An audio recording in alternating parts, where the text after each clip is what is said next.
to see him for the first time was scary. He was very red.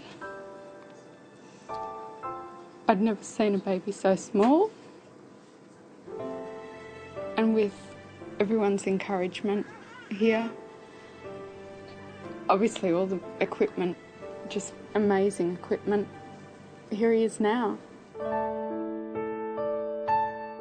I remember being in a children's hospital, and it was about my 8th day, and I said to this mother, "How's your little one doing?"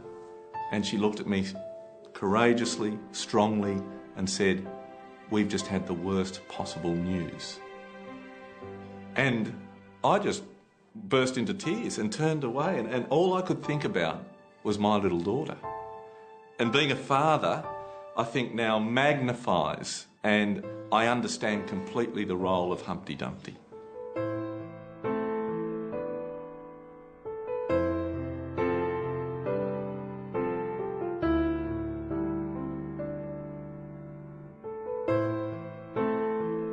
How's he going? Pretty good so far.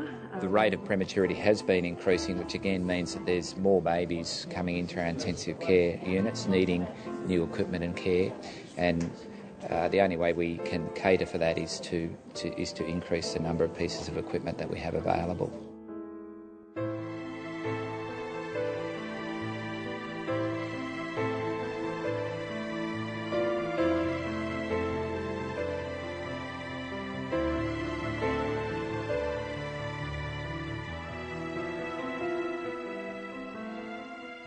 What Humpty is doing actually is giving a chance to children to live.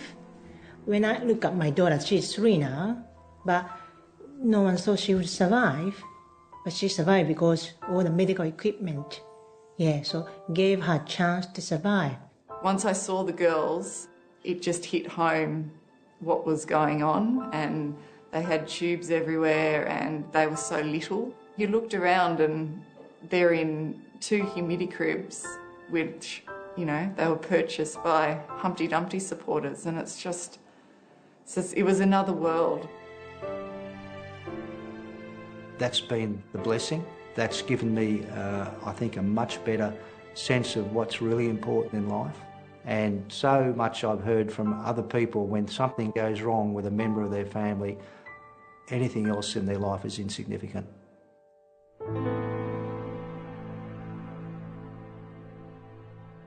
One of our aims from the Humpty Dumpty Foundation has been to try and provide the right equipment in the right places at the right time. And we're very close to achieving that aim, not just in the city hospitals, but also in the regional hospitals. I look after children in rural New South Wales, the northern half of New South Wales. There's 20 hospitals that I'm responsible for. Most of those hospitals are run by generalist nurses and GP doctors. There are no specialist paediatric services available for children who live in these rural places. I had heard of Humpty Dumpty. I had heard that they were looking after metropolitan hospitals, so I thought I will write them a letter, which I did, and explained our situation and how difficult it can be for rural clinicians to look after critically ill children. We can have these children for 6 hours while we're waiting for transfer. Humpty responded immediately. They asked what I needed, they asked why I needed it, and they said, "Come on down and we'll talk about it." The amount of time that I leave a Humpty Dumpty function completely humbled by the fact that there are people with hearts that are enormous, and the last 4 years alone they've bought $11 million worth of equipment, over 700 pieces of equipment, and now it's even going further than that. It's international. It's 2 hospitals in East Timor. I took a medical team over there to have a look at what would be the best help we could offer. Again, we try to be so careful that when we do something, we're doing it in the right direction and the right way. And then we came back and we asked our supporters if they would help us purchase 1 ambulance that was a 4-wheel drive, because I didn't have a 4-wheel drive ambulance at the clinic we wanted to support, and also about $50,000 worth of medical equipment. And our supporters were very quick to come to the party. I remember Phil Kearns ringing me on Saturday morning, 22nd of October. And he just simply said, "Paul, I've just run over my little girl Andy, and we're in an ambulance and we're on the way to the hospital." And it was gut-wrenching. when we're arriving at the hospital and, you know, Andy's just taken away and we're panicking, we don't really know what's going on. And it wasn't till afterwards that we realised that every piece of equipment that really helped save her life was donated by supporters of Humpty.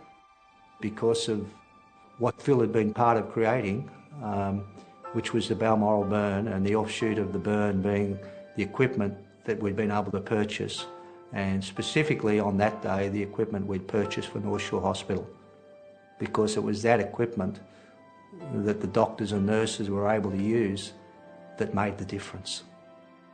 The reality is, if Humpty doesn't provide it, a lot of the times it's not going to be available.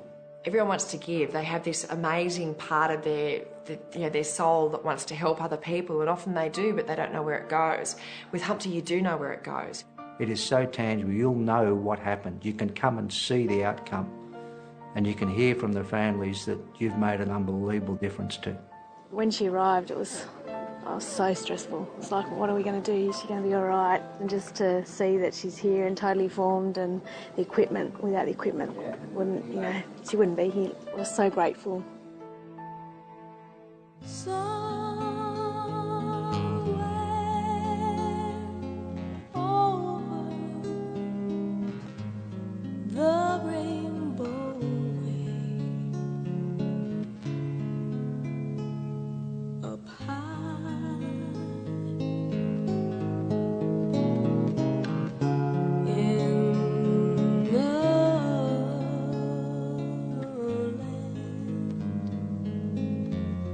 That I heard of